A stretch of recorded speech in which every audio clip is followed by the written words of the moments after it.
The Matsue incident, also known as the Matsue Riot incident, Imperial Voluntary Army incident, or the Shimane Prefectural Office incendiarism, was an incident that occurred in Japan immediately after the Japanese surrender that signaled the end of World War II. The incident was staged by approximately 40 dissidents, who attacked facilities in Matsue City, Shimane Prefecture, at dawn on August 24, 1945, resulting in one casualty. Background: on August 15, 1945, Hirohito, the Emperor of Japan, broadcast the surrender of Japan by radio, thereby ending World War II. Following the broadcast, dissidents throughout Japan reacted unfavorably to the announcement. On that day, an armed group of dissidents who called themselves Sono Doshikai gathered in Atagoyama, a small mountain in the central part of Tokyo. This group called for opposition to the surrender and expected that members of the Japanese armed forces would support them. The Matsue incident, a last attempt at a coup d'etat,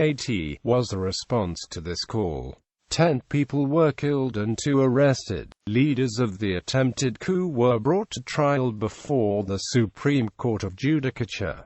General description: at dawn on August 24, the leader of the group, 25-year-old Isao Okazaki, and the group's members, also in their 20s, attacked key facilities in Shimane Prefecture, including the prefectural office, a newspaper company and a power plant. The newspaper company and the power plant subsequently suffered by having some of their functions curtailed. The group had planned to kill the governor and the top public prosecutor, but failed. They rushed into the Matsue broadcasting station and asked to use it to deliver the message, but the station master refused. During the negotiation, police and the army encircled the group and all members were arrested. The prefectural office and the prefectural 3,000 square meters assembly hall burned down, and one occupant died during the confusion. The electricity was cut off for 3.5 hours, and the newspaper was published only in tabloid format until August 31.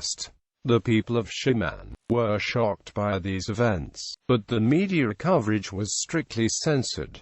This measure was successful in discouraging similar incidents.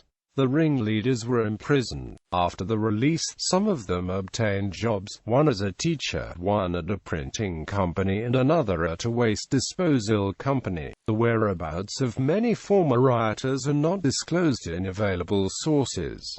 Isao Okazaki. Every group member who participated in the Matsue incident had been recruited by Isao Okazaki, his second-in-command, Bunmei Hasegawa, and his third-in-command, Yasuhiko Hatano. Hasegawa and Hatano had been influenced by Masaharu Kageyama of Daitojuku, a nationalist. Okazaki was born in Shimane Prefecture, and after graduation from a middle school he worked in a Japanese firm in Manchuria for 2 years. After returning to Japan, he entered Risho University with the objective of becoming a monk. At the same time, he became a member of an ultra-nationalist group, Kino Makoto Musubi. With independent funds, he built what he called the Ishinryo in the Meguro district of Tokyo. At this location he discussed with his friends the news of Japanese reverses in the war. He suggested that the military cabinet be overthrown. Eventually, they tried to obtain weapons for this purpose. When the plot became known in July 1943, he was arrested and given 2 years of imprisonment with 3 years of suspension in September 1944. He was released from prison in November but was under the constant supervision of special police. After returning to Matsue, he became a member of the Government Mobilization Office, because he was inclined to sympathize with the circumstances of the families of the people being mobilized. He was in frequent conflict with his superiors. For example, he was ordered to select 75 women to work at the Kure Navy arsenal. He realized that women of higher status were not part of the selection pool, and leaked this fact. He was forced to resign from this office as a result. He then became a voluntary member of the Dai Nippon Genron Hokokugai, a right-wing party. From VJ Day to the Matsue incident. On August 16, the Matsue Shimbun reported that the broadcast of the emperor had been a call for a ceasefire. The emperor's message had been spoken in the imperial court dialect, which was not well understood by the average person. On August 15 and 16, the governor of Shimane Prefecture, Takeo Yamada, made several public announcements asking for unity. The prefectural government demanded public order. On the other hand, the military commander of the Matsue district headquarters, Major General Zensho Ogawa, stated that the district should retain its fighting spirit until a peace treaty was concluded. Ogawa stated that the country should not be misled by groundless rumors. The broadcast of a ceasefire did not immediately mean peace. Immediately after August 15, various incidents transpired within Japan. These came to an end before August 22. In Shimane Prefecture, Japanese planes scattered leaflets reading, "Continue the war." In the large cities of Tokyo and Osaka, which had been devastated, it was apparent that Japan could not continue the war. But in outlying regions like Sannin, such as Shimane, where air raids had been on a small scale, continuing the war when the mainland was attacked appeared possible. On August 15, Hasegawa and Hatano heard the broadcast and understood that Japan was defeated. Saburo Monsakuri, the head of Hokokugai, realized that Okazaki would rise up. But he could go no further since he had met with the leadership of the army and learned that the army would not join the proposed coup d'etat. Hatano in Tokyo. Since Okazaki was under the strict observation of the special police, he sent Hatano to Tokyo to provoke a dramatic incident that would bring the nation to the side. In Matsue, Okazaki continued negotiating with the army. On August 22, it was reported that the American forces would land on August 26 at the earliest, so that Okazaki set a date for the uprising before August 25. They read their opinions in leaflets, such as "The country of Kami knows no defeat," "Message to people of Shimane," to the Imperial Army and Navy members, on sheets of paper in India ink. However, the airplanes at the Miho Air Base had been destroyed on August 22 and could not scatter them as intended.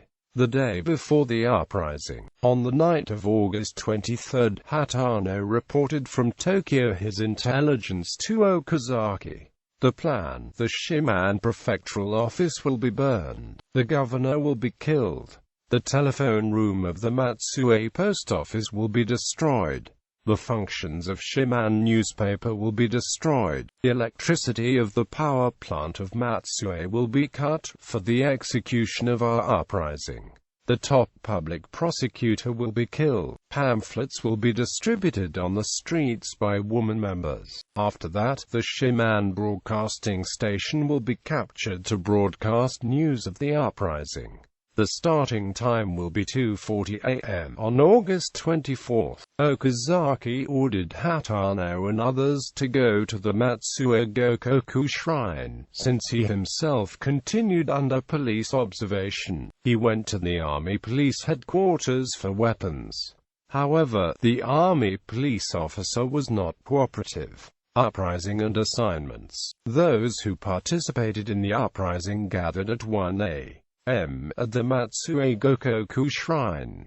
All were in the 20s. The men were clad in the khaki-colored national uniforms of the time, while the women wore a simple kimono imonpe. Hasegawa and Moriwaki had Japanese swords. Fuji had 4 sticks of dynamite. There were 15 rifles available, including Type 38 rifles obtained from Matsue Middle School. The students, anticipating this possibility, had hidden the bullets. Before the uprising, Okazaki addressed them and told them that their deaths would be like that of the samurai Kusunoki Masashige, who was an inspiration for the Meiji Restoration. This new uprising would similarly lead to the spiritual restoration of Japan. Hatano related the situation in Tokyo and Hasegawa gave them their assignments: the governor's house, Okazaki, and 5 others; the prosecutor's house, Shigeo Takagi, and 3 others; the prefectural office, Shokichi Moriwaki, and 3 others; Matsue Post Office, Ryasa Bureau Fuji, and 2 others; Chaguko Power Plant, Bunmei Hasegawa, and 4 others; Shimane Newspaper, Seto Shiran Army, and 4 others; Ono Gun Shop, Yasuhiko Hatano, and 4 others; distribution of pamphlets, Kane Moriwaki, and 15 women members of the group.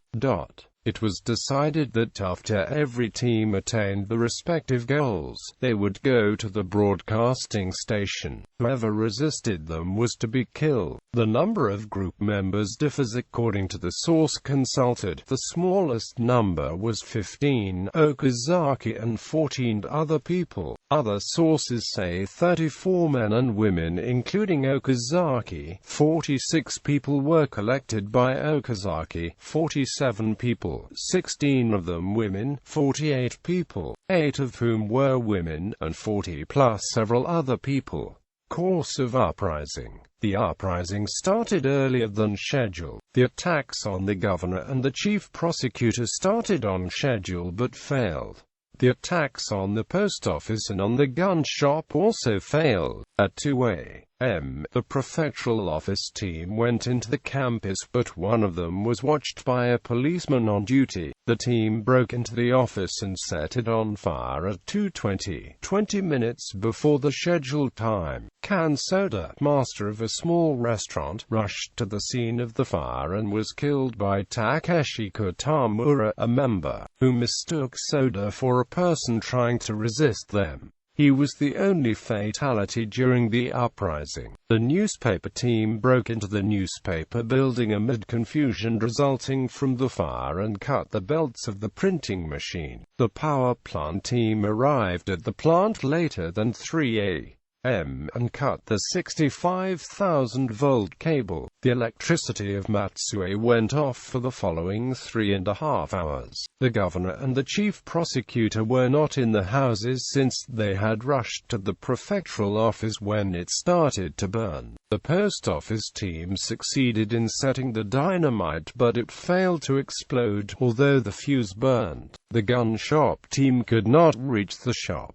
Broadcasting station. Every party except the gun shop attacking group gathered at the Matsue broadcasting station. They requested the station to broadcast the message of uprising, but the station master rejected the request. The station was surrounded by 50 armed policemen and 20 soldiers. Okazaki declared that he and his group were patriots, that the Japanese forces had betrayed them, and that their enemies were traitors. A top civil secret policeman whom Okazaki knew urged negotiations for fear of a gun battle. Okazaki finally surrendered on condition that the party be acquitted, except for himself. Okazaki proposed that all should bow in the direction of Tokyo, and all of them present then shouted, "Tenno Hikabansai." The armed party members went to the Matsue police station without any restriction, and then entered the Japanese fencing gym of the police station while Okazaki and the special police chief negotiated. The police chief withdrew his offer made during the previous negotiations, since the prosecutor now told him that it was impossible to release the members. Okazaki protested, but had to accept the situation. Issuing his last message to the members, he attempted seppuku on the abdomen and neck. He was sent unconscious to Matsue Red Cross Hospital and survived. All members were investigated at the police station on suspicion of wartime rioting, invasion without permission, postal and gas service obstruction, and violation of rules on explosives. The female members were released the next day and the other members, except for the leaders of each team, were released 2 days later. The police. Kunijiro Nishimura, a policeman responsible for the Order of the Prefecture, published a book of memoirs, Reflection Memorandum on Shimane Prefecture Arson Incident on September 2, 1946.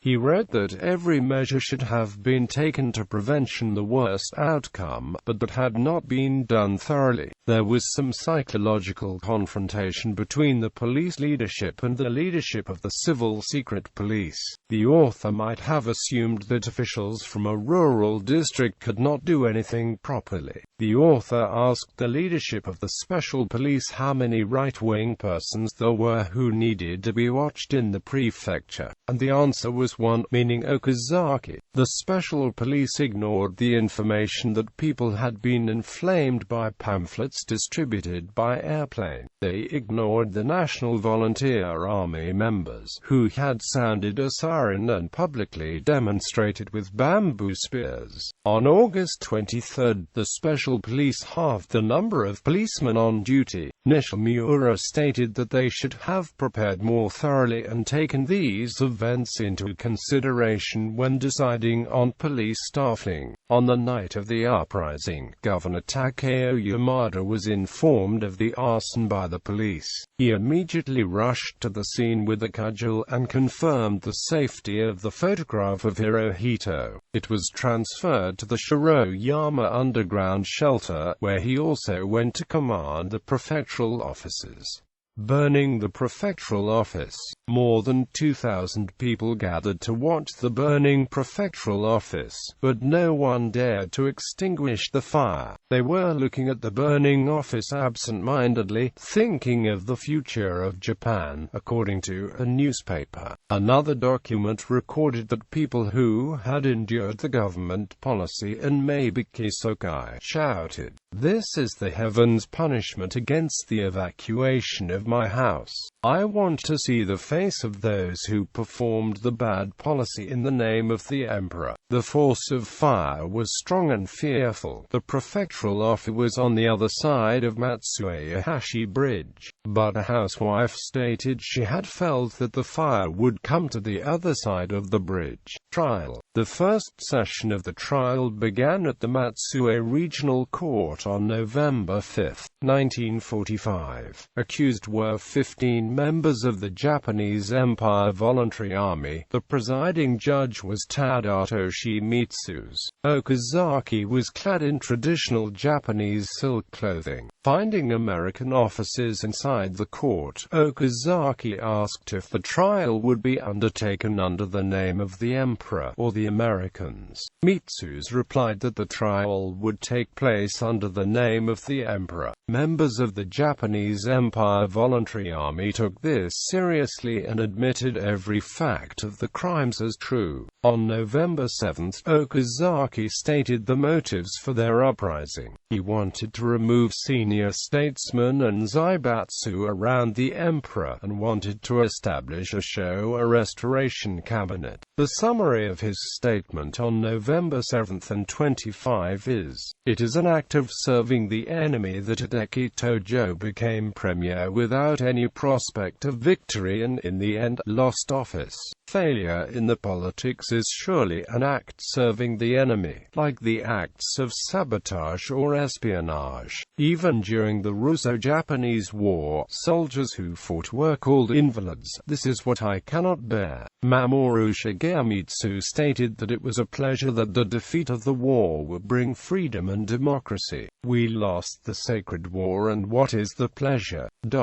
The blind acceptance of Kojiki ideology was blamed for leading to the incident, but is there anything better than Kojiki? We are emperor-centered. We are neither right-wing nor left-wing. The Great Pacific War was intended to be the realization of Kojiki and not a war for invasion. If our conducts violated the laws, it is only myself who is responsible for the conducts and only I should be punished, not the other members. Our attempt failed, but I am satisfied if this led the Japanese people to an awakening and the attainment of the Showa restoration. The prosecutor conceded that this incident derived from the loyalty of the group to the emperor and the patriotism. But as the imperial rescript had warned the Japanese people against trashness, the uprising was illegal. Any alleged patriotic conduct must be punished if it violates published imperial rescript. The two defense lawyers stated that this was a historic case.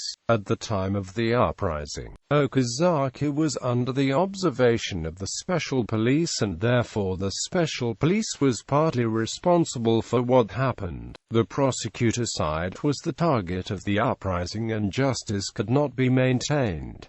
The prosecutor had wrongly blamed loyalty. The uprising took place after the end of the war. Therefore, the accusation of wartime rioting could not be confirmed. The regional court concluded its work on December 20th, and on May 2, 1947, the final judgment was made at the Daishin and at the last stage of the Supreme Court proceedings. Results of the trial: amnesty and life in post-war years.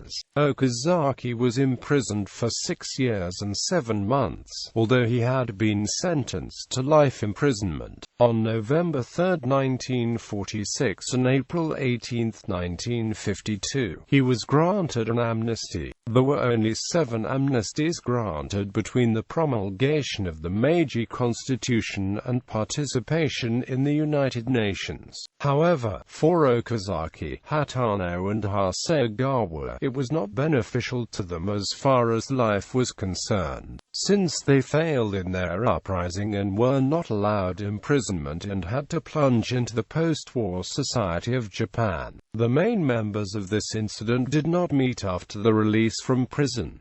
Okazaki and Hatano lived in Matsue, while Hasegawa went to Tokyo. The whereabouts of other members was not known. Isao Okazaki was released from prison in 1952, the year Japan regained independence. He started to manage Matsue Josai High School in 1960, now Risho University Shonan Kotogako, and became the chairman of its board of directors. In 1968, Okazaki ran for the House of Councillors on behalf of the national constituency, but failed. At the time, he was the president of Asahi Mokozai Company and vice president of the Shimane Prefecture Rifle Association. He joined the Tsukio Mihikari. He died in 2007. Confession of a woman member. 19 years after the incident, a woman member made a confession. I believed that the Japanese Empire was that of kami. In spite of the fact that we endeavored to win with all our strength, we were defeated. All of my convictions crumbled and I was unable to bear the strain. I believed that the strength of a nation lies on its forces and soldiers and joined the Empire Volunteer. If it will win, all of our members are prepared to die. My convictions are the same even now and I have no regrets. Criticism. Masanaka Naito commented that since Okazaki was acting in connection with the officers who favored resistance, the Army Police, Matsue Regiment, Miho Air Base, the uprising might lead to a large riot. According to Shintsu Shimane Kenshi, what Okazaki did might mean his resistance to the Japanese leaders of the war, and the responsibility for the war. In October 1945, Shimane Prefecture issued a warning in order to calm down interracial strife. Osami Mida read that we should re-evaluate the history of terrorism, and he concluded that the Matsue incident was the end of the Showa War Age, and the last of the Showa Age uprisings. Toshihiro Nakagawa studied the Matsue uprisings in connection with other events of the Showa era. Although he did not approve of the incident, he evaluated the challenging attitude of those involved.